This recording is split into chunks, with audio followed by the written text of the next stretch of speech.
I think we can win it too. I think we can. We gotta be humble. Everyone, we just we can't get complacent. Can't get complacent. Never that.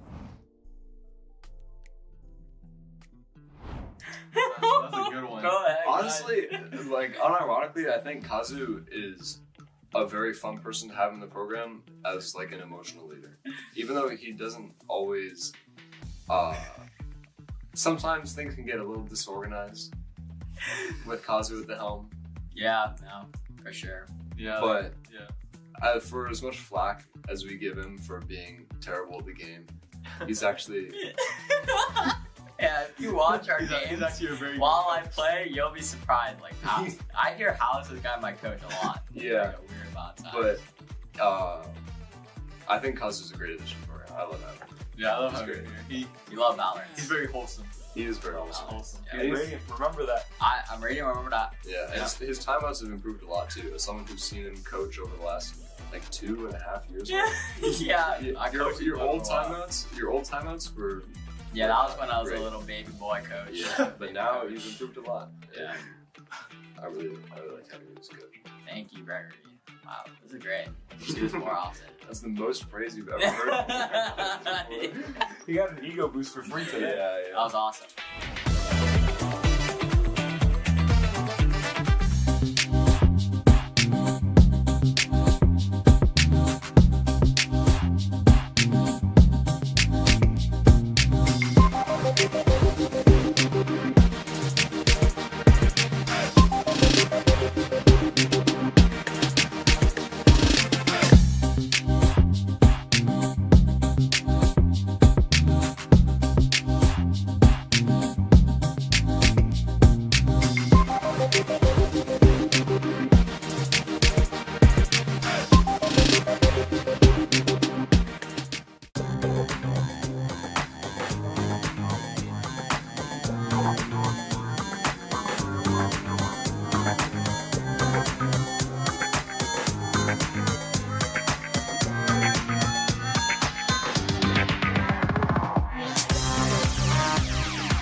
welcome back. All right. After some delays, we're ready to jump into the game, ready to hop in this draft and watch our academy team's first match. Yeah, what do you hope to see out of this draft? Like, you know, what do you hope someone plays? You got any fan favorites or? Fan favorite. Me personally, I think I just want to see something exciting, something unusual, like things we don't see in pro play. Maybe one of our players, their like own niche picks that they want to bring out from ranked. Yeah, I would have to agree. I mean, you can always watch Faker, play the meta, but, only, once every so often can you see some of our incredible Terps Esports players like Unicorn Potato, like maybe pick something like a Nautilus. Yeah, I think these players, it's a lot more exciting to watch compared to pro play because they can't particularly play everything because they don't have the time restrictions due to studies. But what they can play, we want to see what they excel at, what they want to bring to the forefront. I would agree. And looks like we're coming to this draft, looking at our team, it appears that right now we see a Jinx, a Mundo. How do you feel about that? Those bans there. We on Terp side, we have a Cass, a Galio, and I think from the Terps Academy side, we see a lot more tanks and a lot more mages. So focus on the mid lane. They're trying to ban out the mid lane. Here we have our support and our ADC, Soy Blake and Unicorn Potato. Yeah. I just they'll be playing Lulu and Jinx respectively tonight. I think really the main goal of Terps, usually like every team, is to keep your AD carry alive. But as you saw with those tanks we saw, it'll be interesting to see how Terps is going to build to protect their AD carry, and then that Lulu that her ultimate gives a big buff to whoever she chooses, and will give a great incredible. All right, and here we're gonna start reintroducing our players from Terp Academy. We have as our support, we have Unicorn Potato, who playing that Lulu tonight. I think it'll be great. Keeping their AD carry alive in lane. The shields are going to be very important to keeping that Jinx alive. I agree. And then next, we'll have Soy Blake playing that Jinx as AD carry. He was our interviewee tonight. Lovely talking to him. He's a former caster, great abilities, and I'd love to see how. And you just can't wait to see that Jinx tonight. Jinx is a very volatile carry, and if they get ready, they will snowball the game. Indeed. And in our mid lane, we have Halcyon, who's playing our Akali tonight. I think it'll be great to see that our mid laner has very ease of access to the rest of the map, and it'll see how he performs in assisting, with jungle objectives and things like that. Yeah, we definitely want to see a lot more roams coming out from our mid lane, helping out the other lanes. After that, in our jungle, we have a Moog, playing the Warwick tonight. It's a more unusual pick in pro play because it's stronger champion early game. However, I would like to see how a Moog brings it over to this style of competitive play. Definitely, and depending on how he builds, we'll see some early game burst damage, or maybe more tanky to complement the Mundo we have in our top lane with Dr. Patient. Yeah, we have a Doctor in our top lane and Dr. Mundo in the game, and hopefully we can see that PhD at work with the Mundo pushing towards the objectives. Very focused on clearing side lanes and towers, so the Mundo might be playing more for gold and not playing much with the team. Is Dr. Patient really a doctor? Is he a PhD student? Is that what you were saying, or? Well, one of them has to have a PhD. Dr. Moon, though, I don't know, and Dr. Patient hopefully has prospects in the medicine world.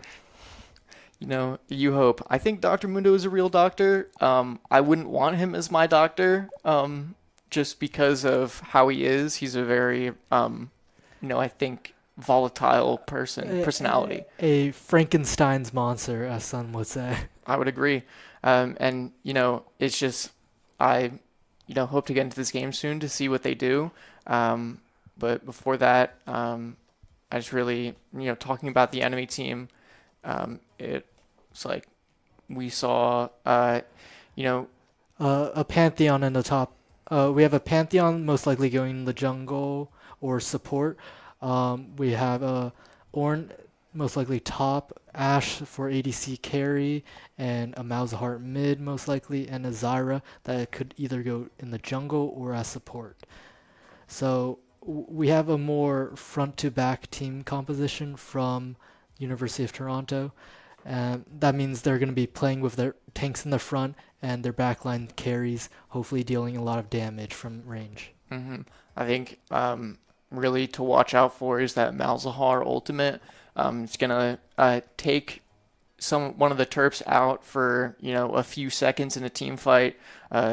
It'll be important to assist that teammate or use that time to attack Malzahar there. Mm-hmm. Because Malzahar also puts himself in that situation too, where he's stuck and can't do anything. Yeah, it locks down the targeted character for around 3 seconds, and Malzahar himself for 3 seconds. So in that opportunity, hopefully our Terps will be able to turn the tides against this Malzahar, or we'll see if University of Toronto are going to protect their Malzahar enough to finish off the targeted character. And in those bans there, we saw a Seraphine, a Jarvan, and I can't remember another one, but they seemed to be, specifically targeting some of our best champions. Unicorn Potato is typically an Enchantress player, from what I've heard, and very strong. The Enchantress Seraphine there. Yeah, seeing the Jarvan ban coming along with the Seraphine ban, I think maybe they're trying to get rid of Jarvan's ultimate, which encases the targeted opponents into a circle. It's to prevent like the Seraphine's more area of effect abilities to not be able to get an easy hit off of the Jarvan's ultimate. I would agree. It's going to be interesting to see how Terps tries to navigate that. I think I have the utmost faith in them. A little bit of bias coming out here, but I would love to see them win. I would love to see a Terps victory here. Yeah, I'm always rooting for a long and good match. So predictors, hopefully 2-0 coming out from Terps, but for the love of the game, hopefully a 2-1 from the Terps. Let it go the distance. And when you go the distance there, you kind of see some unusual champions come out, like you said. Like you want to see some of those unusual champions. I think map 3 with that fearless draft. After this, none of the champions we're going to see in this first map are going to be able to be played again after that. So I think when you hit that 3, you're searching. Yeah, the fearless draft is definitely one of the more exciting implementations in League this year, where it's like you can't, after the first match, you can't repick all of those characters played. So it really challenges players to flex their champion pool and be able to like really search for characters to build into their team compositions. Like as you said, Unicorn Potato might be an interest player, but hopefully we can get something more exciting out from them, maybe an engaged support, and hopefully we'll get to see the range of everybody's champion pools, see some very odd compositions, and be able to really get some wacky stuff going. I think I would have to disagree with you. I think you implied there in your sentence that Enchantress players aren't interesting. which I take offense with. I think it's beautiful, to support your team like that. And I'm getting word that the game is about to start here, so hopefully we get to see some of that soon. Yeah, let's see if Unicorn Potato proves my point right or proves their point correct. Because Enchantress players, they play from a range, they will bug you.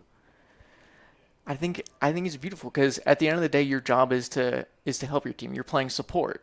That's the role. I mean, you're doing it in the most textbook way. Unfortunately, we're not getting into the game as fast as I thought we were. Our opponents are unfortunately having a tech issue. Maybe a possible Alt F4 after they see how incredible our team is. I think they might be getting a little cold hands, cold feet, maybe not ready to play against our wonderful academy team. But furthermore, onto like the Enchantress point, I like a flashier style of play. So engage supports, they really have to get into the meat of the problem. They have to like push themselves in to engage and start the fight on objectives such as like Dragon, Baron, or Shelly. You might want to see a more flashy style of play, but Enchantress players are definitely foundational pieces in like a hyper carry with our Jinx and Lulu. Being able to like amply give resources to Jinx is the way how you like feed gold and be able to get her to snowball the game. Do you have sort of similar opinions in like other roles? Like how do you feel about a ranged versus a melee top laner? Like in this match, I believe it's going to be a Dr. Mundo versus Ornn.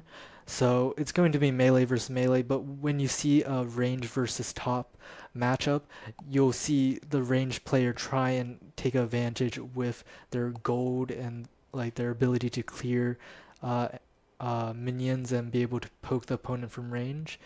However, they're squishier, therefore they're more like prone to dying from the jungle. However, in our matchup, we have two tanks that will be brawling it out fist to fist, knife to hammer, and we will see that like close action impact. So hopefully we get some exciting dukes in the top lane. I would agree. It's like you're watching a boxing match. Like you're going, the whole 9 rounds. It's just depending on how your jungler tries to play the lane, you're going to get like you might get no help depending on who they're prioritizing. So it's really just like it could become a one-on-one fight there, which will be interesting to see the way they play around waves, they play around their cooldowns, their gold. Just speaking of the like roll to roll matchups, let's look at the jungle. We have our Terps Warwick going into most likely a Pantheon. Warwick is notably a strong early game champion with like his high healing factor, being able to carry him through like low HP fights and being able to just duke it out with the enemy jungler.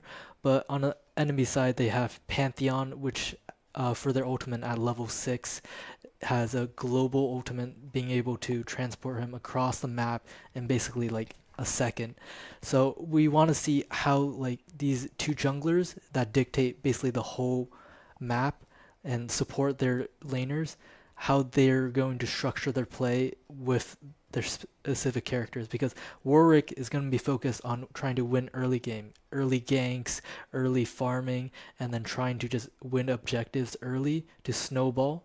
However, Pantheon is going to try and wait till level 6, try and keep it even maybe to get into that like ganking phase where he can go across the map and the Terps jungler Warwick has no idea where they're going to be and can't react fast enough.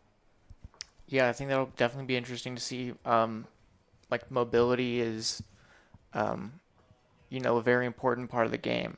If you can't get to your teammate, you can't help them in time, and they die there, that's an advantage for the enemy team. And so Warwick is very good at kind of cleaning up your lane state, where he gets that passive, he gets increased move speed against, low health enemies. But Pantheon is just, his ult is just, it doesn't have that kind of restriction. He can just go anywhere he wants. Mm-hmm. And moving on to our mid lane, we have for Terps Akali, correct? Versus most likely a Malzahar. So Akali is the assassin with huge burst damage, being able to fly around the map and, take care of those like lower HP opponents. So what do you think about this matchup into Malzahar Mage?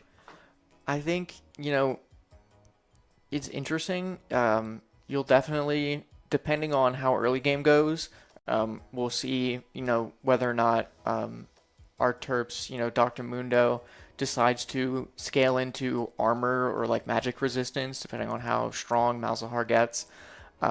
But, Malzahar and Akali are both like ability power champions. Malzahar has that ability to block, in opponents' abilities, but Akali is good for, quick burst damage, getting in and out, high maneuverability.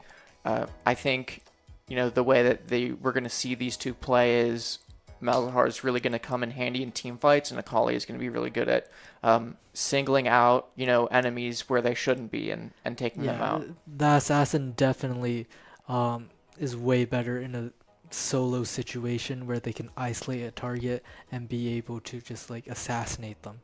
But you said that Malzahar is probably more useful in a team fight. Going over the laning phase, Malzahar's more focused on like wave clear, being able to earn a lot of gold in the laning phase by killing minions, while Kali may be looking for more action on the side lanes by leaving their own middle lane into, let's say, top or bot, being able to help out their teammates and be able to like maybe snag an assist or a kill to earn their goal primarily. Yeah, I would agree. And Malzahar with his abilities is really good at blocking other people's abilities. He has, minions that he can summon. He has a spell shield. It's going to be very good for maybe like when Jinx throws down, that wall of traps and just like walking over that to clear one of them to open a way for your team. Yeah, those Jinx snappers, sometimes you just don't realize they're there, and they can snag you up real quick. Moving on to our bot lane matchup, we have a Jinx Lulu for the Terps. What do you think about their... I think it's most likely going to be an Ashe Zyra bot lane. What do you think about this matchup? I am always a Zyra hater. I think I really hate... once you get to level 6 and she gets her ultimate, she just takes this huge area and just knocks you up and is really good at stopping your retreat or stopping an engage. I think that's going to be tough for the Terps, especially because they don't have that engage support. They can't have someone who can just go in like that. So they have to look for the right moment, the right timing. And if they see that and try to seize that, and they see that ultimate come out from Zyra, their plans could be foiled in like an instant and provide Ashe, with the right time, the right crowd control to get in and do that damage. Because Ashe isn't, super burst damage, is more of a like sustained over time. Ashe's ultimate just is a stun and is more, it's more about getting that crowd control as well. Yeah, I definitely think the Terps bot lane with Jinx Lulu will have a difficult time navigating around this Ashe Zyra matchup because, like you said, with Ashe's ultimate, it's a crowd control. It stuns the opponents very easily and for a very long time. But I think what we have to look out for the most is this before level 6 when they get ultimate. That's what we have to look forward to, because if our Terps bot lane can be able to grasp control of the lane, it will be much easier heading into that level 6 matchup, because if they lose the majority of their HP from the Zyra plants that she summons, or from just random poke and Ash W, which is a scatter of slowing arrows. I think you need to navigate around that first before you worry about the large ultimates that might kill you in an instant. Yeah, I would say so as well. I think that's a good analysis of the situation that we're going to see there. It's just the Terps doesn't really have that poke. They don't get that spam out for free. They don't have plants. They don't have those arrows. They just have Jinx, which one of her abilities transforms her attack into an area of effect, which I think will be good to get that poke. But I think otherwise, like, Lulu has one of her abilities just sends out a sprite to attack her enemies. But other than that, I can't think of much else. It'll be it's difficult to see. definitely going to be difficult for the Jinx to provide all of the damage alone in the bottom lane when you're against a Zyra, Ashe, both heavy damage dealers. Even though one's a support, the ability power damage coming out from Zyra is nothing to laugh at. And then once she completes that item quest that she gets at the beginning of the game, she gets her World Atlas, then she gets her Runic Compass, and then she gets her Bounty of Worlds. She's going to most obviously spec into Zazik's Realm Spike, which will transform her abilities when she makes contact with an enemy player. It creates an area of effect, damaging area. Yeah. Looking over the overall team structure between the Terps and University of Toronto, I think what we have to look at, like breaking down the characters from the Terps, it looks like they're going for a more individualistic style of play, with Mundo moving on his own in the top lane, trying to clear towers and earn gold for the whole team. We have Warwick trying to win the jungle early by dueling out with the enemy Pantheon. We have Assassin Akali in the mid lane trying to just get an early advantage versus the Malzahar to keep him behind. And Jinx, the hyper carry of hyper carries, has her passive ability. Once she destroys a tower or kills an enemy, she ramps up her attack speed to be able to demolish a whole team fight. So I think the Terps are looking for that one player to shine out in this game, and not exactly everybody to work together, but their like egos to be able to carry themselves into winning this match. Yeah, I think that's an interesting observation. I think they say there's no I in team, but what you're telling me right now is that maybe for this match there is. Yeah, there's an I in win, so hopefully the Terps can ego their way into a victory. But looking towards the Toronto comp, it's definitely very scary. They have built their composition to be very synergistic to play around that team fight, that 5v5, where they have the Ornn in the top lane tanking for them in the forefront. They have that Pantheon in the middle, be able to shield, cover, and deal damage at the same time, the do-it-all character. But they also have the Ashe, Zyra, Malzahar being able to dish so much damage from the back. It will be scary for the Terps to deal with when they face a 5v5 team match, like on the Dragon or on like the Baron objective, where they are forced to fight. Yeah, I would agree. And I hear we're getting into the Summer's Rift here. It'll be wonderful to see. As you were saying, there's just a lot of crowd control, like large area crowd control on UTM side. So maybe we'll see Mikael's come out for Unicorn Potato. Yeah, that Mikael's bell for our Lulu support is going to be able to help peel for our Jinx to clear any crowd control she might be stunned by. But I do see our Jinx on Turf side. Soy Blake has cleanse instead of the usual barrier or heal. So he's expecting to get stunned. So he's going to clear those effects with the cleanse summoner spell. Yeah, and we're seeing, speaking of summoner spells, we're seeing a lot of flash, but for Dr. Mundo, we just have TP and Ghost, which I think, really feeds into your idea of seeing that split push come out. If you don't need flash if you're not going to be in a team fight, you just need teleport to get back to lane and you need Ghost to get around minions. Yeah, this Mundo seems to be trying to just play by themselves, and there's no need to flash out of a fight when you're not in the fight. Over here in the mid lane, we see that Malzahar has primary control of the mid lane. Down to the bot lane, we see Soy Blake and Unicorn Potato trying to move their in to clear the minions, but obviously this Ashe and Zyra are suppressing them heavily with their abilities. Yeah, and we're seeing, for Zyra, we're seeing the Oracle lens come out early. Usually you stick around to, be able to place some wards. But I wonder if UTM feared that the Terps would play too much in the bushes, be a little sneaky, and they need that extra vision so they don't get jumped on. Yeah. Over control, I think right now, looking at it, we have our Terps bot lane probably losing. Akali versus Malzahar in the mid lane, it seems to be going even. Malzahar seems to have more control with the poke. Back to the bot lane here.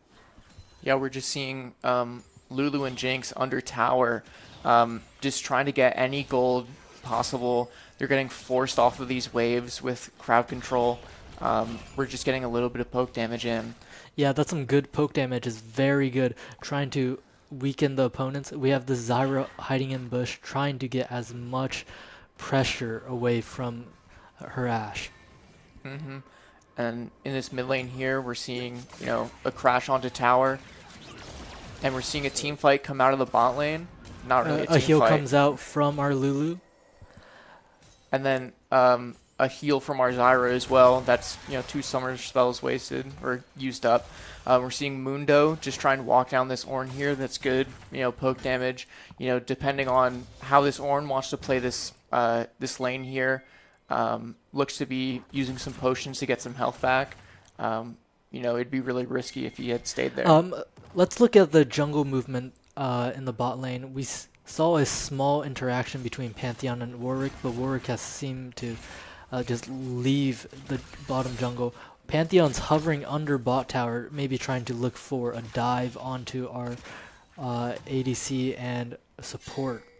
Yeah, but it seems to be he's walked off, traveling towards mid lane right now, and recalling because it would have been a bit difficult to try and help Malzahar there because Akali was under Terps tower. And we see a kill in the top lane where Warwick ganked the enemy top Ornn, and it's a first blood for Terps. Yeah, that's just we're seeing Flash coming out from our Jinx. Barely surviving that fight there, and we're gonna see a recall. It's possible we could get a tower dive. There's pretty decent range on those abilities, but we're gonna see Jinx get away. Definitely a hectic early game with UTM pulling ahead with a few hundred gold lead, but we can't really tell anything right now until we get into those major team fights and see that gold lead widen. Mm-hmm. Yeah, just everyone's confined to their lanes right now. You don't really see that gold lead have much effect because you're just fighting against your lane mates. If you're overpowered, only your lane mate is going to know you're overpowered. That's for sure. Right now we see the enemy bot lane, UTM, wandering around the dragon right now. Ashe is actually sticking towards the bot lane, but Malzahar and Zyra seems to be assisting Pantheon on the dragon for the first objective. Yeah, and it just seems like Terps isn't really any the wiser as Pantheon is just taking this dragon. Zyra comes back to lane, looks like business as usual, but Pantheon is, taking that first objective and, contributing to that feats of monster slaying. Terps may have gotten the first kill, but the first objective is, as important. You're going to see, like, a competition for these feats there. 3 kills earns you one of the feats. First tower, another, and then 3 neutral objectives gets the other, and 2 out of 3 gives you those upgraded boots.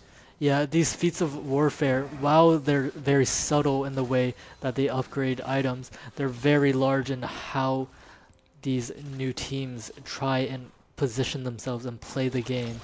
Mm-hmm. Gives you very unique abilities, bonuses to your shoes that I think really come in handy in those team fights later. Yeah, speaking of the objectives, that Dragon Soul, Cloud Soul, gives bonus speed, which we can see subtly in each of the players' movement. They increase their speed and ability haste. And we can't see too much right now, just because that ramping movement speed hasn't happened yet with your boots and things like that. But it'll definitely help in dodging abilities, getting correct positioning. Yeah, once one of these teams reaches 4 total dragons, that will give them the Dragon Soul, being able to dramatically boost their abilities based on which dragon it is. Mm-hmm. And, we won't know which it is until that second dragon is slain. Looking towards the top lane, it seems to be rather peaceful. The Ornn and Mundo seem to be trading blows with each other, just farming. Nothing too dramatic happening after that first death from Ornn. He seems to be more cautious and playing safer now, taking smaller trades and engages against this Mundo. Yeah, in that team fight where we got that gank from Warwick, unfortunately, Mundo didn't get that kill there, so he can't invest as much gold as he wanted to in getting that team advantage. Right now we're seeing Void Grub spawn, and we're seeing Malzahar come up to assist Pantheon in that, and we're not really seeing anything from our Warwick to get that.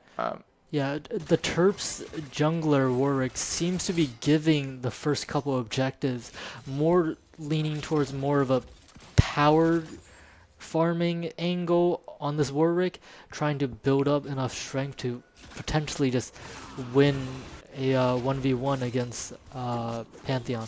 I don't quite know what the plan is with this Warwick right now, as there is no early game pressure coming out as we predicted. Yeah, you mentioned, that early game pressure is really important for Warwick because he kind of, lags behind later in game.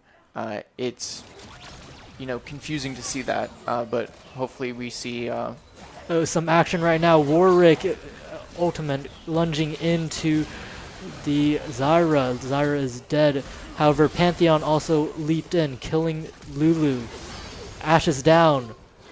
It's just jungler versus jungler right now. And Warwick on top for now. Pantheon's going to flash away, spare himself. Terps coming in, securing that feat of warfare before UTM could. I think all around it was kind of an even trade in the bot lane there because, you got 2 for 2. There we see some of the effects of that power jungling from Warwick, being able to build up enough strength from just scaling power. And he seems to be caught going to mid lane by the Zyra and Malzahar. And in the top lane, we have a fight from Mundo and Ornn. Nothing too exciting. Both players very low. We see Ornn going for a back. Right now, 3-3. This game seems to be very even until you look at the gold, where UTM has a 1k gold lead, and they're pulling ahead slowly. So I'm pretty sure Terps have to look for some kind of way to break back into this game, or else they're going to slowly bleed away. Yeah, definitely. And I think really where a lot of that goal difference comes from is that lead in mid here. We haven't seen any big fights come out of mid, but Malzahar is slowly but surely, taking those advantages. Yeah. Surprisingly, our top lane, Dr. Mundo has not backed yet. He opted to back right now, but he was playing it very, very greedily, trying to stay in lane for more gold, potentially on Lova health. And we see in the bot river on the minimap, there's another grouping at Dragon from UTM. With our Warwick nowhere to be shown, it seems like we're not prioritizing the Dragon objectives or any objectives right now. Yeah, and I think it's, you know, really important to get at least one objective. Getting 2 dragons at the beginning of the game, you know, before laning phase ends, just sets you up for that soul. We saw Hex Gates come out on the field, which means the Hextech Dragon is the soul to compete for. And we saw those Void Grubs is definitely going to assist in getting those towers late game. You know, it would be really important for Dr. Mundo to have those because he's going to be our split pusher, like as we predict. You know, it's going to be difficult to try and get as much efficacy out of that split push. Yeah, right now we're just seeing the Terps slowly bleed away as resources are taken away from them. Hopefully we see some more proactiveness from the bottom side of the map. As you said, Dr. Mundo should be left alone to split push in the top. So we should see more action around this mid lane where Pantheon and Malzahar try and attack our Warwick using his infinite duress to escape. Yeah, you know, it's, you know, a very difficult situation where you have to use your ultimate ability to get out. It's usually Warwick does that to engage. And we see a kill up here on the top lane as Warwick goes through the lane and helps Dr. Mundo with another kill on Ornn. And Warwick trying to chase after that Pantheon and River there, but was unable to, and is just going to go back to farming. And we see that Malzahar Nether group stunning Dr. Mundo and Pantheon coming in with his Grand Starfall to assist in that kill. It seems rather quiet and peaceful in the bot lane, same things are going on, but this tower for Terps is going very low. I wonder if it's going to fall before 14 minutes. You know, luckily the Terps were able to fend off that push. It almost was going to fall, I think, but they were able to force that wave off of tower, and they bought themselves a little bit of time. But, you know, that tower is super important. If they don't keep it alive, they will lose feats of strength. And then as soon as that tower falls, I think the floodgates are going to kind of open for engage. But we see Akali come down to bot lane. You know, we see Jinx get that kill on Ashe, and Zyra is just going to back off. Yeah, that Jinx kill on the Ashe sparks a glimmer of hope for Terps right here, because as you feed more gold to Ashe and she gets more items, you want that Ashe to be able to carry Terps into the late game, be able to be that main damage dealer that flies around and just rains down bullets onto the enemies. And I think you meant Jinx there instead of Ashe. Oh yeah. A bit of a, not to cause any confusion. And we're seeing our Warwick finish that jungle item there, which will give them, you know, a bit of a health boost. And most importantly, that stronger smite to be able to contest those objectives. Right now in the mid lane, we see the UTM support and ADC swap into the mid lane to get more gold faster usually. And, you know, we saw that Malzahar take that tower and, you know, get that kill on Jinx, which is unfortunate to see. I think, you know, Terps just lingered too long there in the bot lane. You know, that tower was falling, trying to protect it, but it was futile because Malzahar just got that kill. Now we see Akali going into Malzahar. Malzahar low HP, Akali chasing, silence, flash from both players, trying to use the Hexgate, and a kill shut down for Akali. Yeah, I think, you know, it's really important to get that back. I think, you know, it was going to be disappointing to see that Malzahar just, you know, get away with that kill on Jinx. but getting that back definitely keeps the Terps in better position. Yeah, and right now we saw UTM's Pantheon get Shelly, Rift Herald, going to place that in the mid lane, trying to take that mid first tower. Right now we really have to talk about Terps Esports. Their objective control seems to be out of sync. They have lost the first 4 objectives: Grubs, 2 Dragons, and now Rift Herald. So we really want to see them be prioritizing this Hex Dragon right now. They seem to be starting it early. Yeah, we're seeing Jinx, Mundo, and Lulu come down. Akali's already there with Warwick, but I think UTM has already moved to the jungle, and we're seeing this poke come out from UTM. Yeah, you see Lulu's Wild Growth already used on Dr. Mundo. The team fight going in, Ornn, everybody poking around. It seems like Terps cannot get into the team fight. They're getting poked too low before being able to engage on that dragon. They might just have to concede this. Yeah, they just got forced off that. They weren't able to hit anything. Jinx missing that skill shot with her abilities, and just got pushed off that dragon, and UTM is just going to take that, and they have 3 dragons. Yeah, 3 dragons down to 0. It's looking dire for Terps, as that Hex Dragon is one of the strongest dragons in the game, being able to give you this chain lightning ability on your auto attacks. We'll have to see how Terps are going to navigate this situation, as they're down about a couple thousand gold right now. Yeah, I think it's really difficult to watch this game, I guess, as a Terps Esports fan, but I hope they can turn it around. We're just seeing, this support and AD carry in mid. They might have gotten the call that Ornn was pushing up, trying to engage there, and now they're backing off. They had that ward in the river, and, rightfully backed off. Yeah, now with no objectives on the map again, it seems all is calm on the Summoner's Rift. We have everybody going back to their lanes, trying to clear up minions, trying to farm some more gold to get stronger. We have Akali in the bot lane, Dr. Mundo in the top, facing Ashe and Zyra, which he's going to be severely outranged by.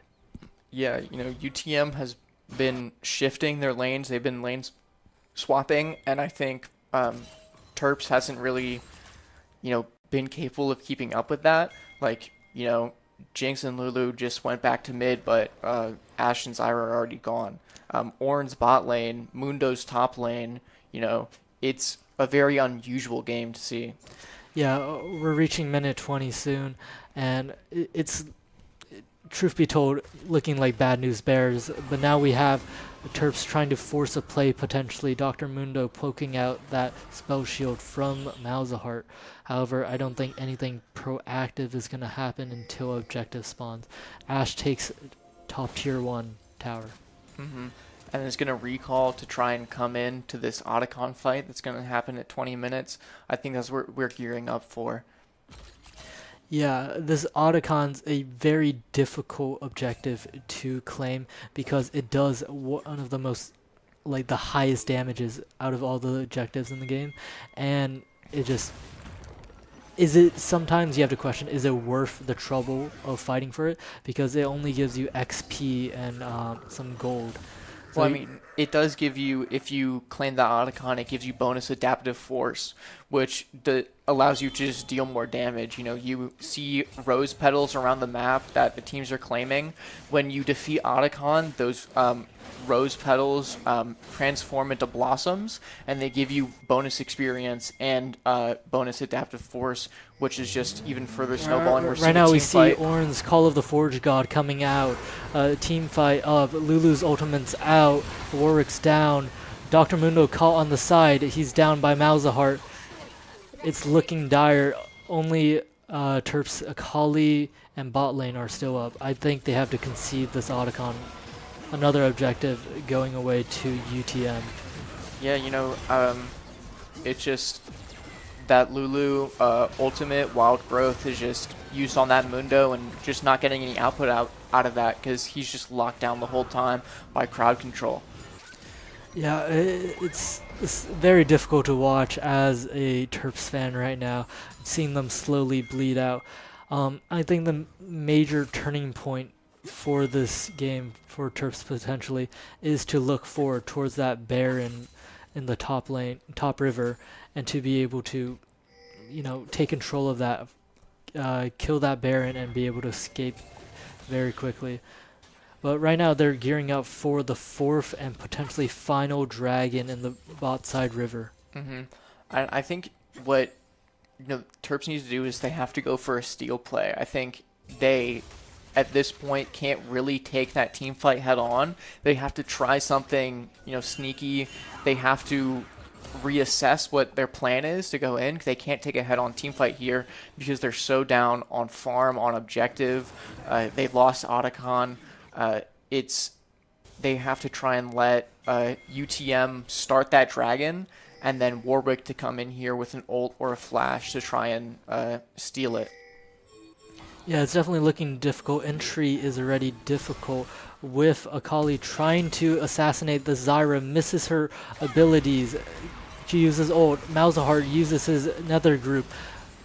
Will Akali go down? No. We see Wild Growth coming out from Lulu. We see Call of the Forge God coming from Ornn. Warwick down. Dr. Mundo down. Lulu down.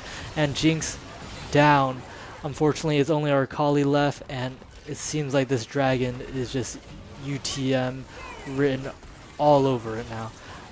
Yeah, it was just that overextension from Akali, I think, really set them back. They just really wanted that kill on Zyra, and little did they know there were 3 other members of UTM there to back Zyra up, and just had to get away. After that Malzahar ult, they were just out of the fight, or else they would have died. And then you just saw that group, that TP come out from UTM to just 5-man group and just run down after that Mundo was stuck out alone. He's gone, and then now that's just like your tank is out, like your damage peel is gone, and you have no fear. Yeah, looking over the top lane, the Warwick gets caught in his own jungle by Zyra Malzahar, dying early when there's only a few minutes left until the Baron spawns in top river. To be honest, right now I wouldn't know what Terps can do in this situation. It's looking dire. They need a miracle. They need to start praying. Yeah, and like a lot of these characters they chose don't scale super well. Like Warwick, I would argue Mundo is just kind of, he doesn't really have a lot of damage output. He's just there to take damage, and right now he can't even do that because his farm is bad.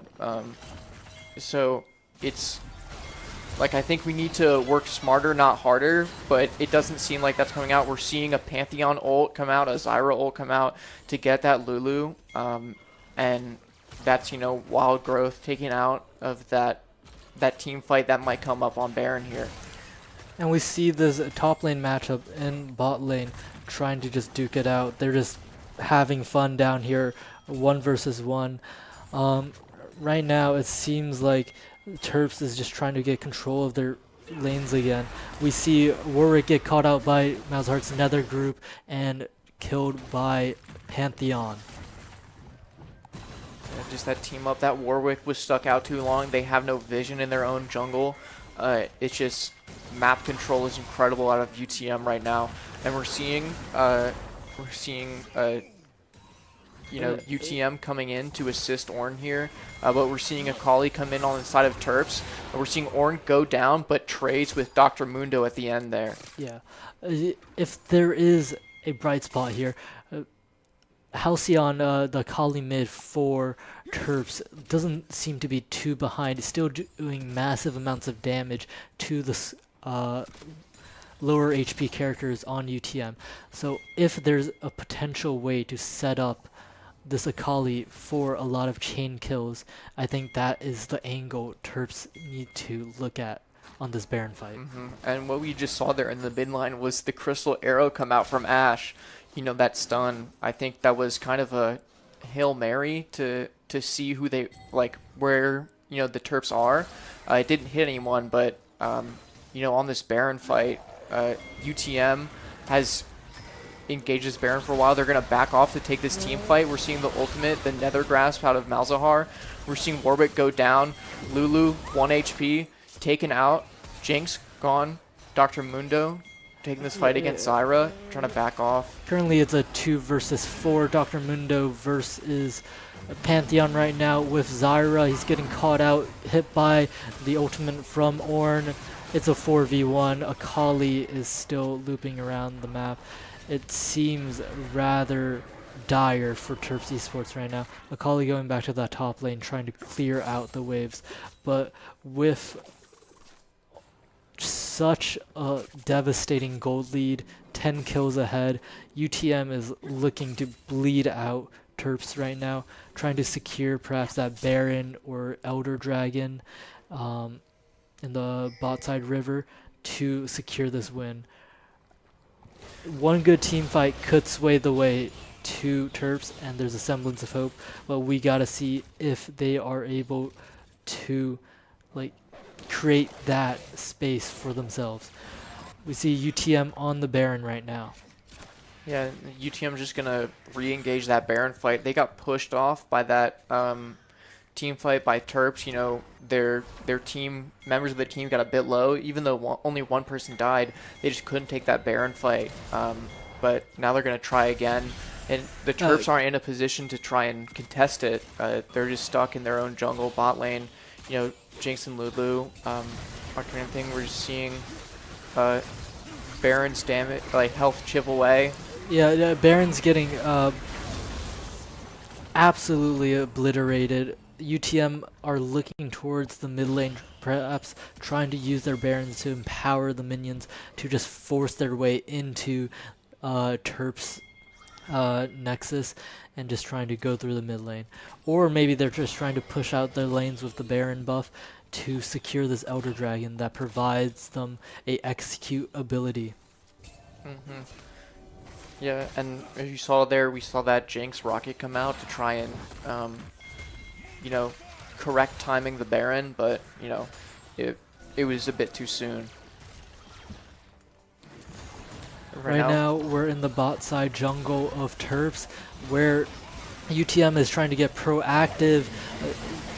There we see Warwick go in. We see Ornn's ultimate out. Dr. Mundo reaching the back line, but he's shredded down by Ashe.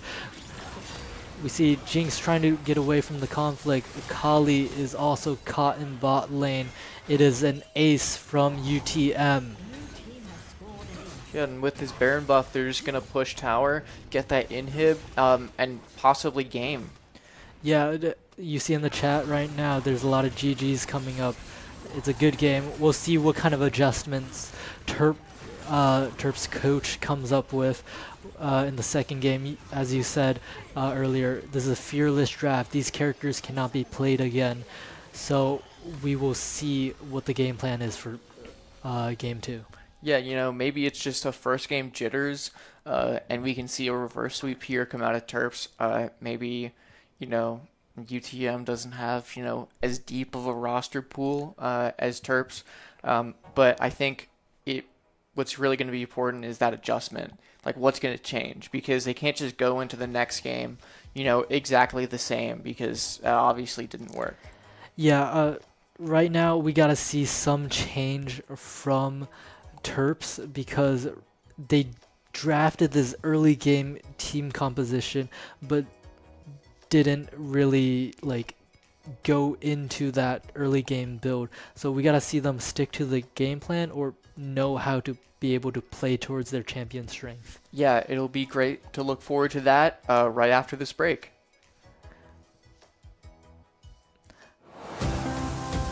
Terp Adventures. Take flight at Stamp.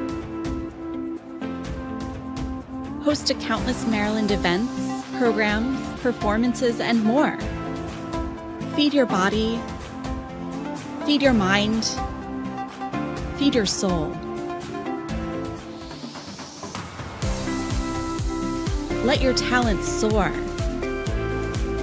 Dance, sing, perform. Find your thing. Join more than 800 student organizations and clubs. Find community here. Leadership lives here. Art thrives here. With space to grow. We're all just kids at heart. Let your imagination fly. Compete. Play. With wings on our feet. Here your spirit can fly. Here your soul lifts up. Here you remember those who came before. This is STAM. This is the Center for Campus Life, where Terp adventures take flight. You belong here. Come fly with us.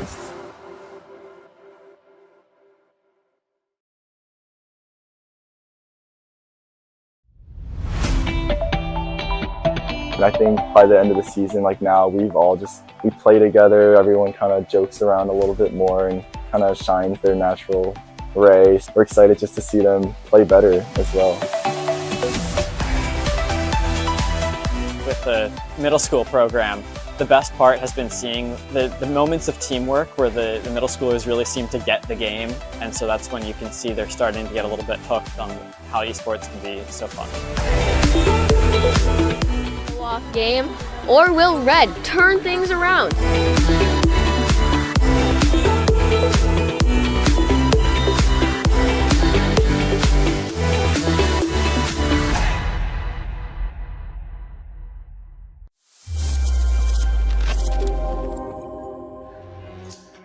Your ad tech stack is simple, streamlined, and easy to manage, right? Yeah, right. If you're in ad tech, then you know you have a problem. Ad tech is messy, and your tech stack includes way too many tools to effectively manage. At Playwire, we're here to uncomplicate your ad tech stack. We've consolidated the entire publisher ad tech stack into a single platform and added in proprietary technology and advanced tools to generate you even higher CPMs. Get access to an ad tech stack that is simpler and smarter.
Welcome back.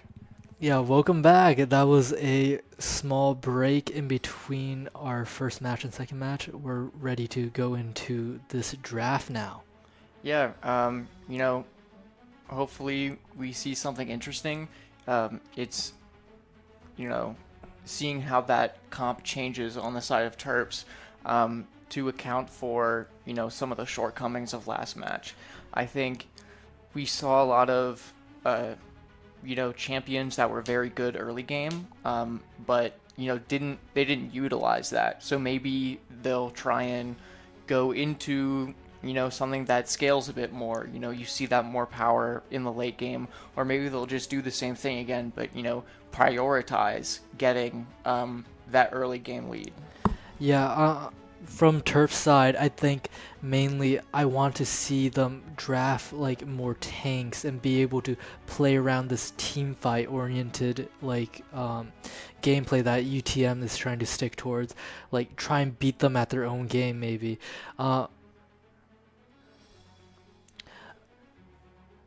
think right now, primarily we were earlier before last draft, we were talking about Unicorn Potatoes, Enchantress, but now we have to focus on a Moog and Dr. Patient, what they're going to do, because those are the tankers of the game, and they need to be able to dictate the fight by being able to open that gateway into the fight for their damage dealers to do something, because it looked very difficult for Soy Blake to get into the action because everybody was just so low on HP going to those dragon fights and that Baron fight that they really had no chance going in at all. They had to just concede.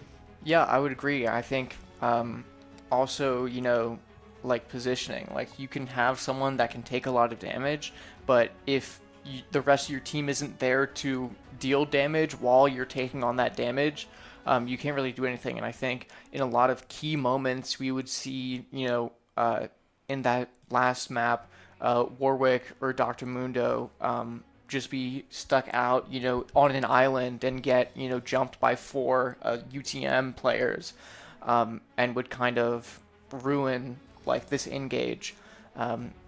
It's, there's a lot of factors that are, at play here that I think the Terps need to address and kind of improve on. But, it'll definitely be interesting to see how that reflects in the draft. Yeah, definitely looking forward to what the coach and players have in mind for the draft. But looking gameplay wise, it just objectives after objectives that they kept losing. So how are they going to play around those objectives, trying to get those early drakes, get that void grubs? I want to see something like maybe less creative, more foundational from our Terps. I think the pressure is on a Moog this game, the jungler, just to be able to redeem himself from game 1. Yeah, heading into this draft, we're gonna see those initial bans come out.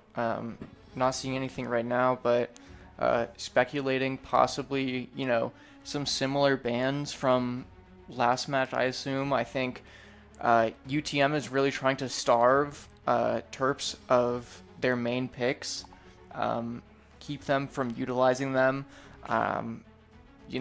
It could work to we're seeing that Echo ban. We saw that last map as well. It's trying to force these uneasy footings. Yeah, we see a Yorick ban from Terps. They don't want that side lane pressure. We see a Varus ban from UTM, trying to take away that poke playstyle maybe from Terps. As you said before, Fearless Draft, the previous games, champions will not be able to be played. That Ast, that Jinx, Lulu, all of those can't be played. Warwick, we won't be seeing any more of Dr. Mundo.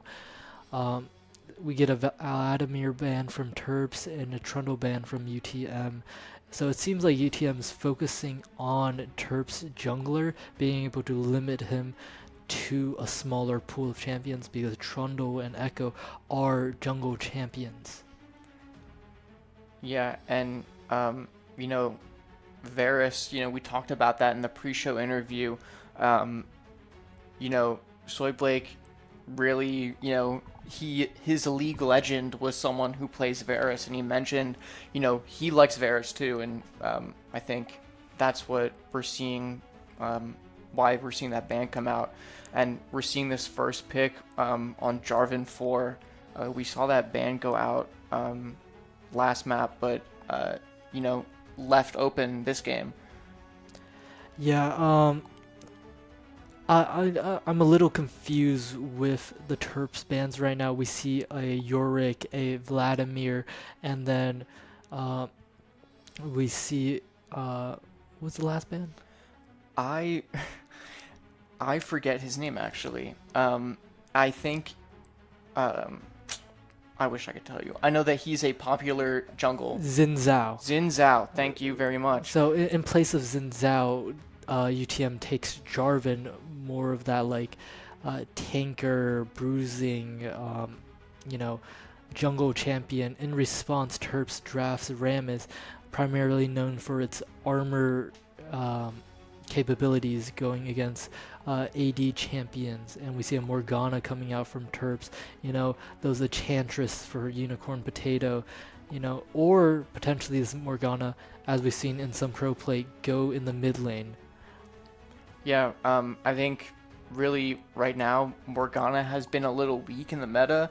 I think her skill shot that she throws out to bind and root an enemy is just kind of slow. You know, it might be easier to hit early game, but as you get into late game where people are faster, they move faster, I think it'll be very difficult to get that out.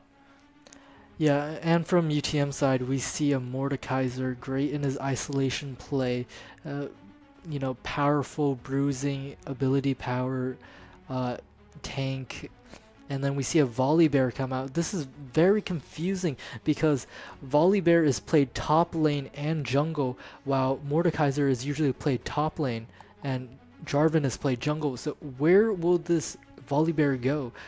We seem to be running into a wackier draft on UTM side. They're gonna flex these 3 picks, top jungle, and then one of these remaining picks might go the mid lane. I would say, yeah, I would definitely say like that's probably like a mid lane pick. I think if you had to make me guess where they're gonna end up, and we're seeing Silas come out on the side of Terps, I think, you know, could serve as a mid laner or jungler.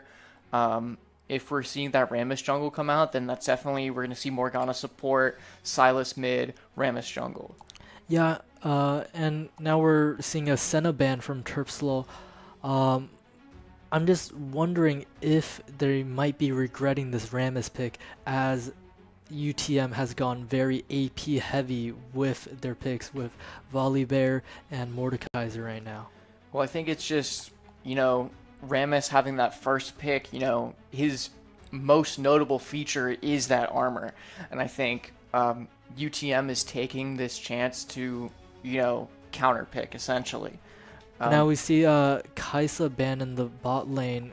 We see Jhin ban from Terps. It seems like both sides are trying to ban out the ADCs, really thinning out the pools of attack damage carries that can be played. We see UTM hovering that Smolder, potentially. Indeed. And then we're going to see that Smolder ban come out. Smolder and Kaisa also, you know, 2 good scalers that, you know, I would argue the Terps would need to make up for their shortcomings last game. But those are going to get locked down, taken out. And right now on the side of Terps, we need a top laner and your AD carry pick. And on UTM, we've still got, you know, probably the same thing, like a support and an AD carry. Still unsure about what those 3 first picks are going to go on UTM. Yeah, they're very questionable, I would say. But we see a Xayah coming out from Terps. Xayah is primarily known as a AD carry that can, you know, really bully these melee champions that we see on UTM right now. UTM hovering the Misfortune, maybe going for another front-to-back composition Misfortune, high damage dealing ultimate, large cone.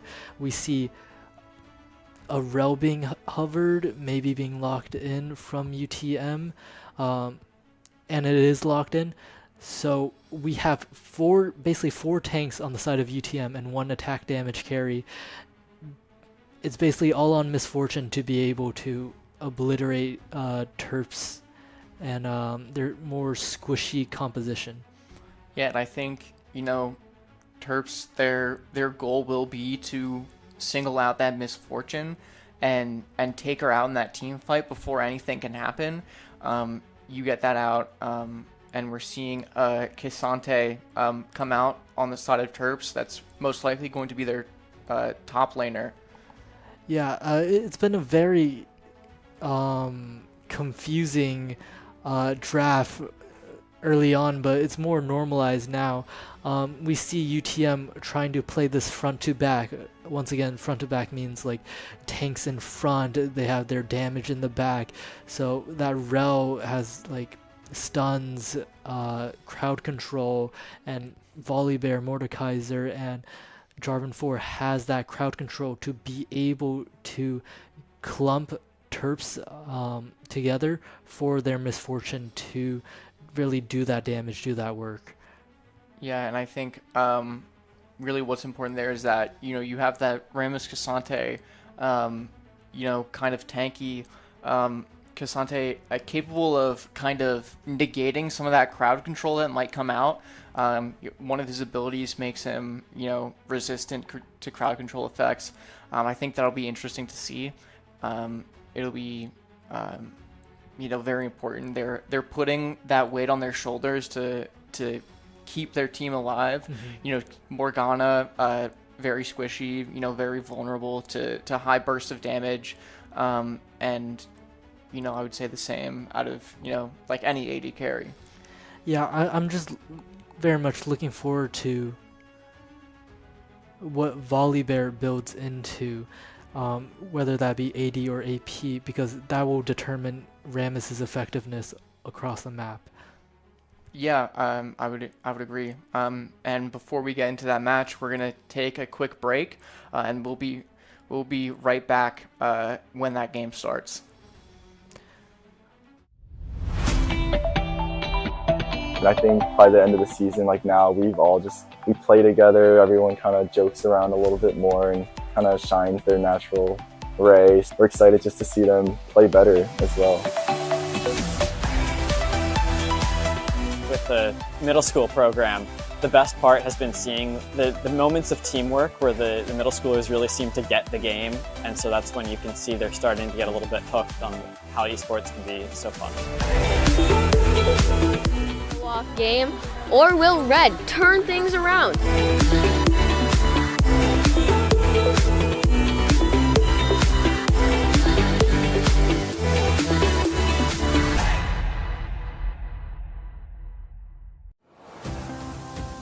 Terp Adventures take flight at Stamp.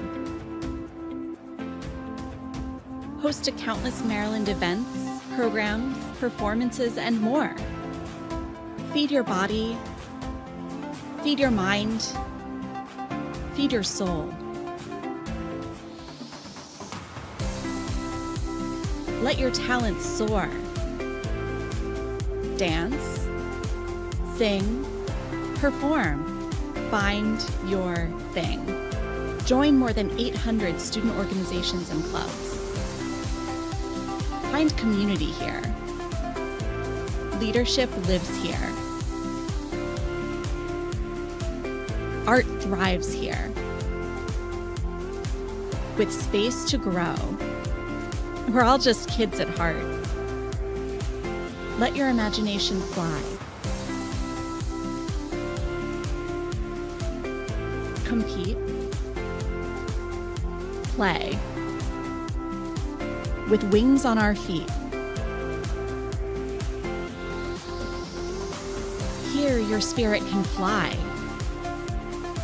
Here your soul lifts up. Here you remember those who came before. This is STAM. This is the Center for Campus Life, where Terp adventures take flight. You belong here. Come fly with us.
Welcome back. We'll be hopping into this game soon enough, but before then, any additional thoughts about that draft we just saw?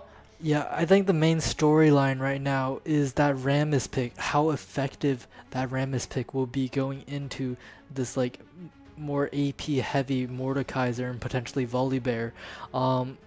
So we gotta see how Amog performs under pressure, because last game it was objective over objective that he kept on losing, and that's really on you as the jungler to be able to dictate space and objective control. Yeah, definitely. I think, you know, if possible, those safer objectives for him coming into this game will be those bot lane objectives, because at least one person there is definitely going to be AD. We're going to see that misfortune. So maybe we'll see a focus there, pick safer fights, win safer trades. I think definitely if you like go up into top lane for those Void Grubs or the Rift Herald, you might just get jumped by, you know, 3 players who are all ability power, and you like really can't compete against that as Rammus.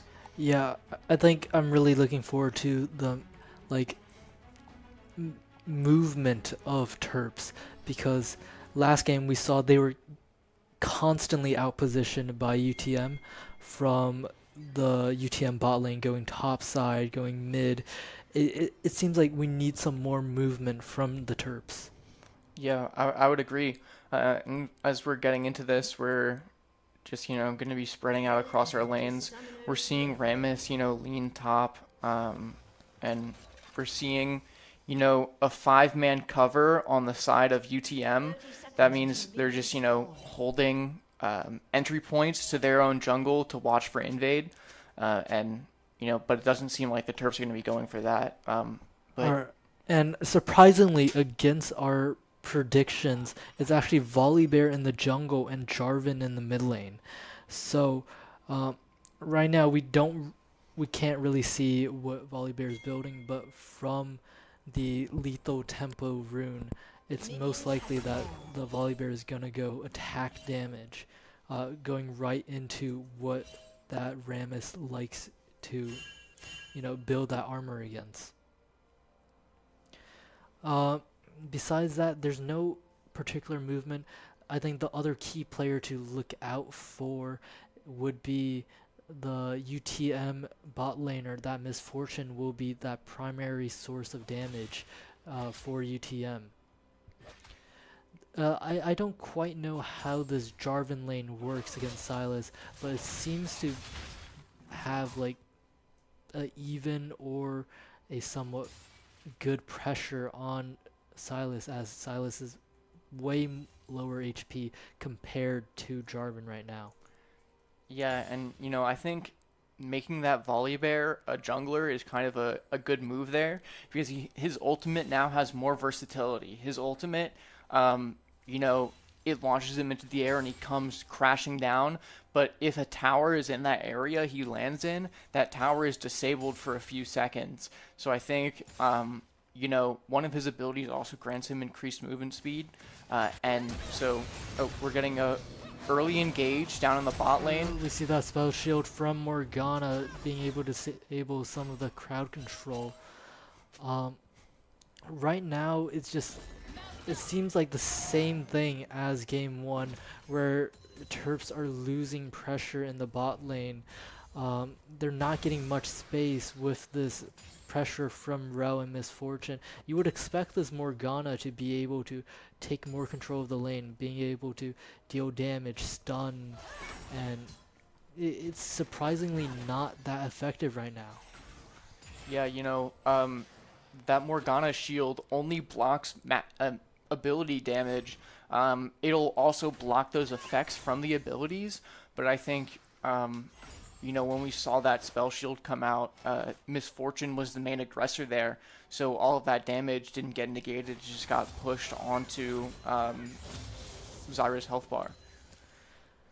Yeah, right now we see a death in mid lane. Silas goes down to Jarvan, surprisingly.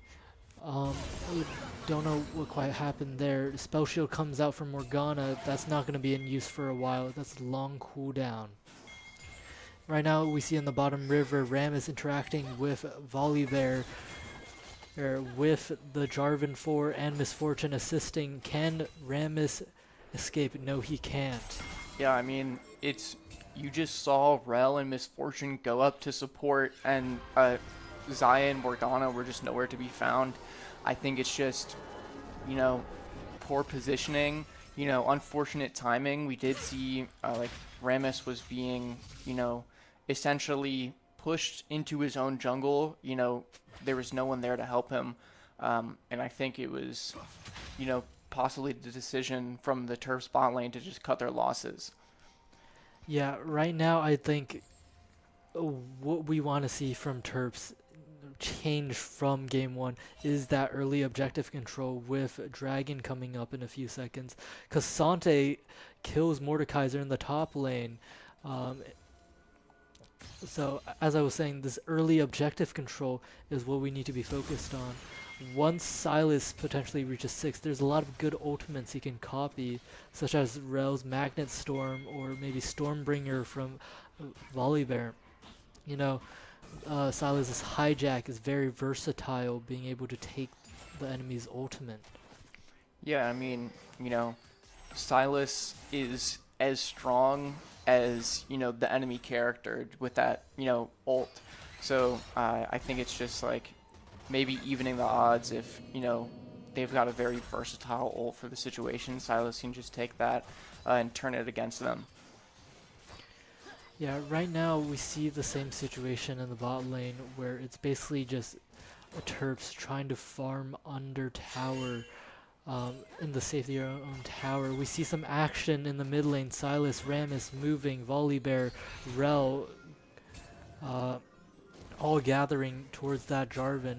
Nothing quite happening, but you really have to question, does this Rammus have enough pressure even in his own jungle to be able to find those early objectives?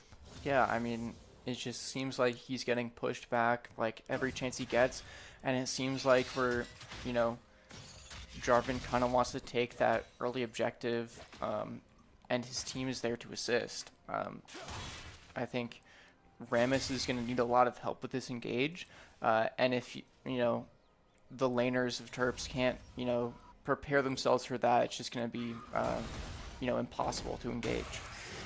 Yeah, right now we see a fight in top lane. Cassante poking out Mordekaiser. It seems to be a more favorable lane matchup for Cassante. And in the minimap there, you can see Volibear on the first Drake, once again trying to take that early objective control. Yeah, we're just seeing some, simple laning. I think, these ult are, possibly going to come out or have already come out, and we're seeing Volibear get that first Drake.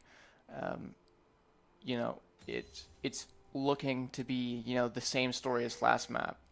Yeah, I really do have to question what Terps' game plan is going to match 2. What are they going to try and do different from match 1? Because it looks like the same stories happening where they're losing early objective and lane control. The bright side on this game, though, is Cassante being able to hold his own on the top lane, being able to farm comfortably against this Mordekaiser. More questionably, like, the mid lane seems to be going even with Silas playing more under his tower also. Yeah, and you know, I think Rammus has tried to engage a few times on that mid lane, but has kind of gotten pushed off. And we're seeing like a complete lack of vision in the river here by the side of Terps. You know, Mordekaiser, before he recalled back to base, he placed that ward in the Void Grub's pit. We're seeing Silas get a kill on Jarvan with the assist of Rammus, which is definitely beneficial to getting those grubs. It seems like on the minimap you can see Rammus going back in on the Volibear with Rel trying to help out Silas on Volibear. Volibear used his Stormbringer. He seems to be low. Silas left Rammus to die alone. Rel seems to be chasing Silas right now. Right now we're just seeing a trade on Mordekaiser. Silas goes down to Rel in the Terps jungle. Yeah, and that's unfortunate. It was looking really good for the Terps there when they got that initial pick. But I think they just, you know, bit off more than they could chew, I think. Yeah, right now I think we see more proactivity from Terps. Cassante going all out on Mordekaiser, bringing him into the Terps jungle. Solo kill by Dr. Patient. Yeah, but at the same time, we're just seeing a kill on Morgana by Misfortune. You know, it's unfortunate to give her that, but, you know, I think it's a good trade there. Getting Cassante up, he's up 2-0 on the Mordekaiser, will definitely be helpful to tank. Yeah, we also see that Volibear got Void Grubs, which is the same as the first game. So it will be much easier for the side of UTM to take down those towers, as Void Grubs empowers them to be able to do more damage against towers. Yeah, and I think Jarvan engaging Silas right there, finishing him off. You know, Silas tried to get under tower there, but unfortunately could not, you know, finished off too quickly. We see more proactivity from the Terps this match, but it seems like they're still not quite up, caught in the pace. We see Magnet Storm coming out from Rel. We see the Feather Storm coming out from Xayah. Rel all by herself in Terps jungle, dies to Xayah. We see Volibear killing Xayah. Can Rammus and Morgana escape? Yes, they can. Yeah. We're seeing, you know, Cassante just take that fight onto Mordekaiser. You know, good trade. I think really that was good, a good performance in bot lane by the Terps, because you know you had you had Rel and Misfortune just kind of camping in that bush there. Now we see Cassante going at Mordekaiser, and it's another solo kill. It's a pretty brilliant performance from Cassante right now. He needs to be this focal point for Terps to be able to get back into this game. We see a gank mid on Silas. He avoids it. I gotta say right now, Ive, that Rel is being played very well, very dangerously, roaming across the map with that Magnet Storm and those engage abilities. Yeah, I think it's very interesting to see, because we haven't seen Morgana do the same. I think especially just because Morgana isn't as mobile as Rel, but I think, you know, Rel has really only had like as much like impact as she has had in the bot lane. You know, like she's just been grouped up with Misfortune. I think, you know, those ganks mid have been unrealized, and right now we're seeing a setup for Dragon coming up here. We're seeing it spawn in. Cassante in the bush is coming down on, you know, UTM. We see Terps engaging some pressure in the bot river, looking for a fight. Rammus goes in with his soaring slam. We see Misfortune coming out with her ult. We see the Stormbringer coming out from Volibear. Volibear down. Rammus is also down. We see Cassante go all out. Jarvan going in. Right now it's only Silas versus Misfortune. Jarvan goes down. It's Mordekaiser Misfortune versus Silas. And Silas is gonna go down. Ace for UTM. That looked very, hopeful for Terps at first. But some way in the middle, they lost control and didn't target Misfortune. And she ended up killing 2 or 3 of the Terps. Yeah, I think it was incredibly winnable.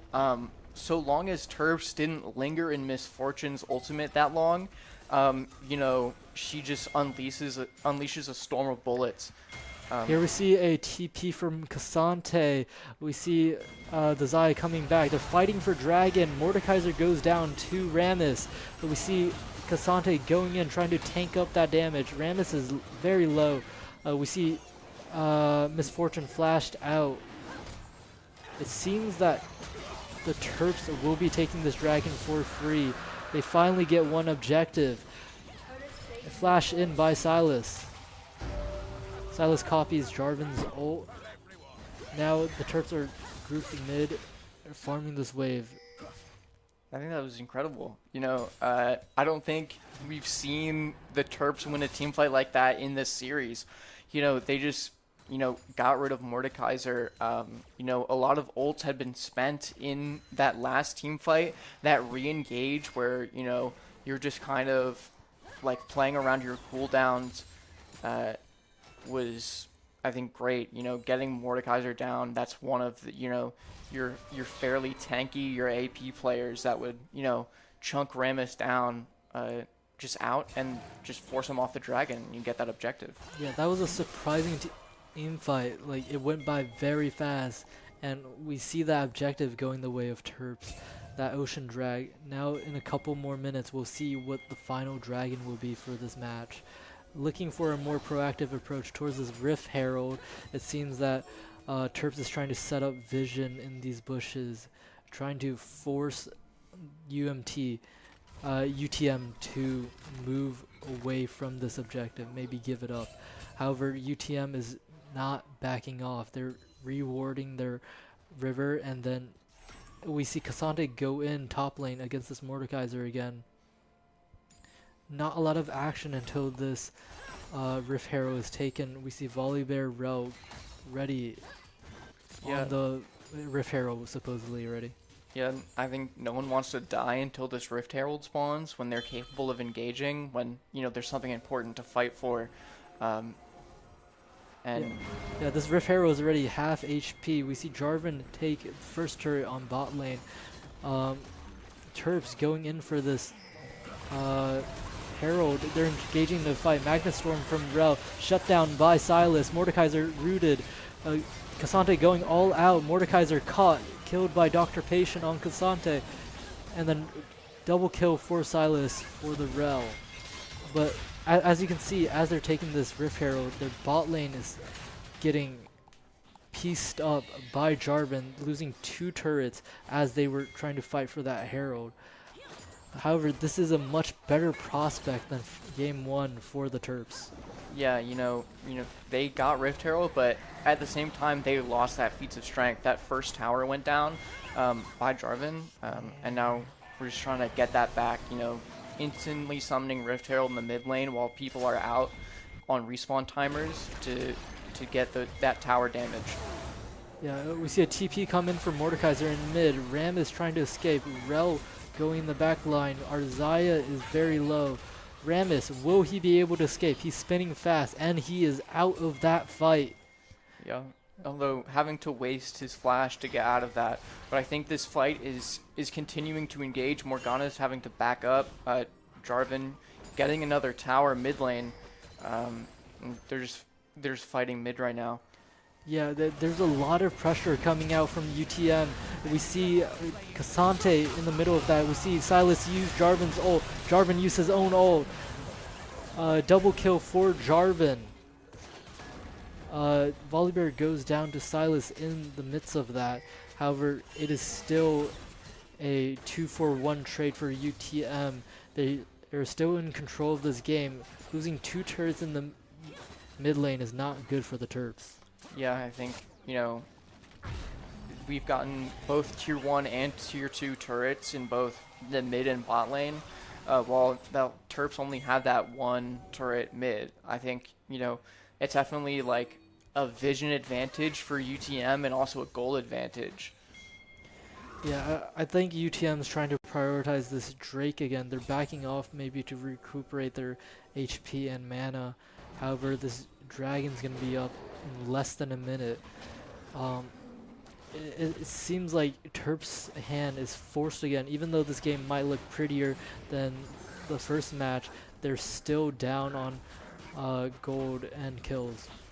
I think they really have to look forward to, like, not be more proactive, but be smarter in their team fights. They've been more proactive, but they haven't been targeting the misfortune at all during these team fights.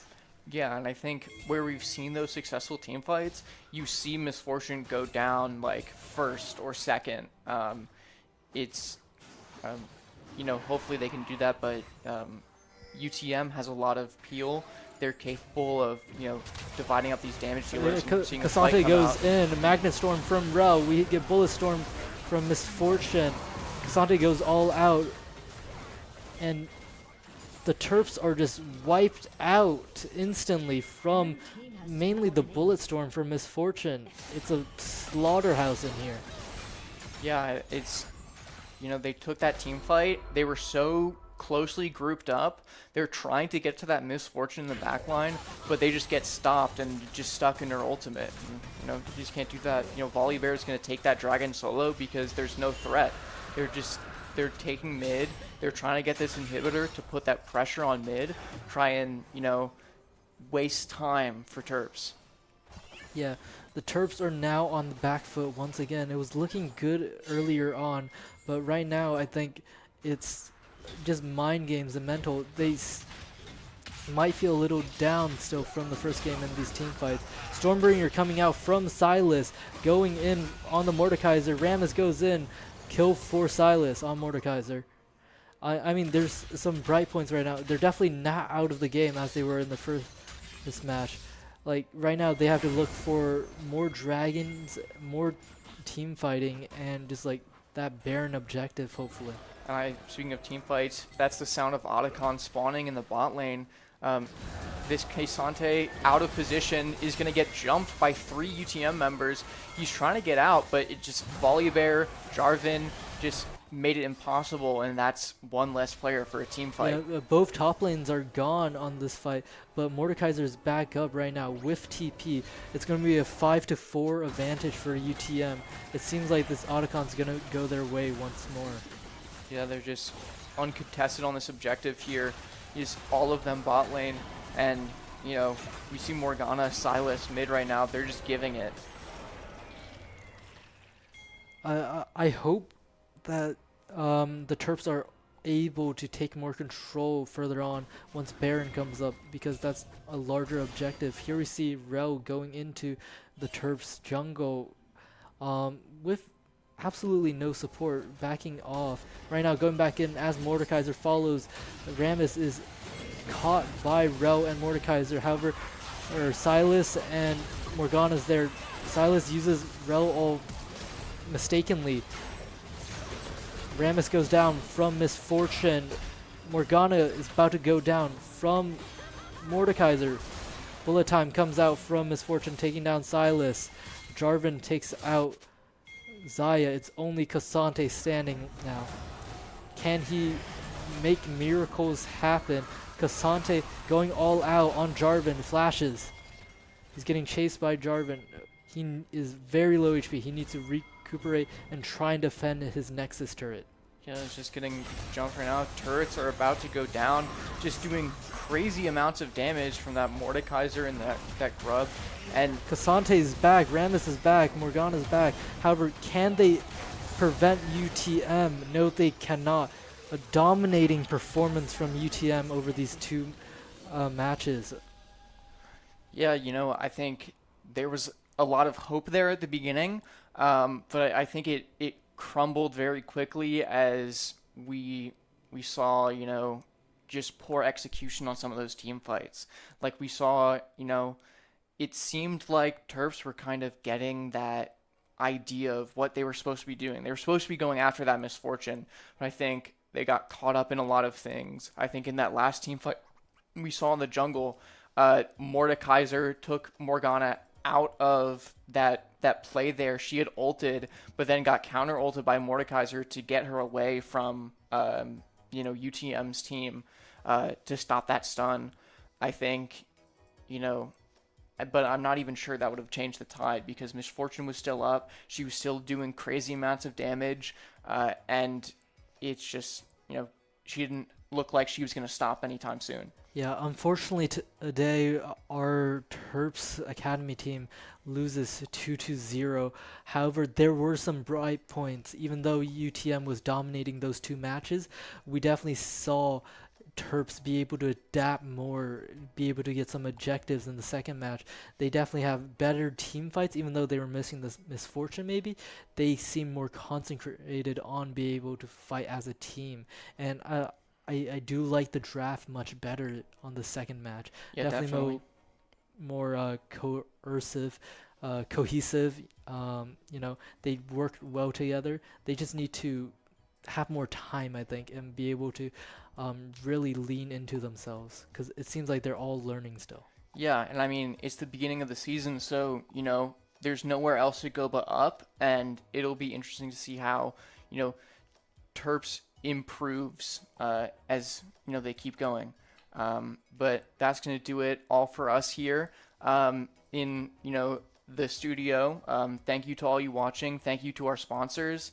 Thank you to the School of Journalism allowing us to use their facilities. Thank you to Playwire, and thank you Reckwell at UMD. It's been a great stream here, and we hope to see you next time. Yeah, and thank you for the beautiful, production and all of the people behind the scenes. We will be back next week, Monday, 7 p.m. for the Premier League of Legends team, and they will be playing their third match.